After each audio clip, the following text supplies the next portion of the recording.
How to get the home button on the screen. Hello and welcome back to our YouTube channel How to Tutorials. In today's video, I'm going to show you how you can get the home button on your Android device. To do so, first of all, you will need to go to the settings. For that, you can swipe down from the top of your screen to access the notification panel, and then here tap on the gear icon at the top right to open the settings. Once you are in the settings page, here look for display or the system option. Here I could see the display option on my screen. Simply tap on this option, and once you open it, here scroll down to find navigation bar option. Once you find this navigation bar, depending on your device, simply tap on it to open it. And here you will need to select the buttons option. By doing so, you will enable gesture navigation. Here you will be able to switch to 3-button navigation. Choose the order based on your preference from here. Once selected, at the bottom you will be able to see the home button appearing on your screen.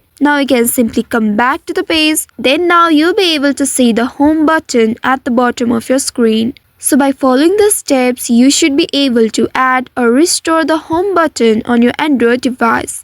I hope this tutorial was helpful. If yes, don't forget to like, share and subscribe to our channel. Also hit that bell icon to never miss any updates from us. Thank you for watching.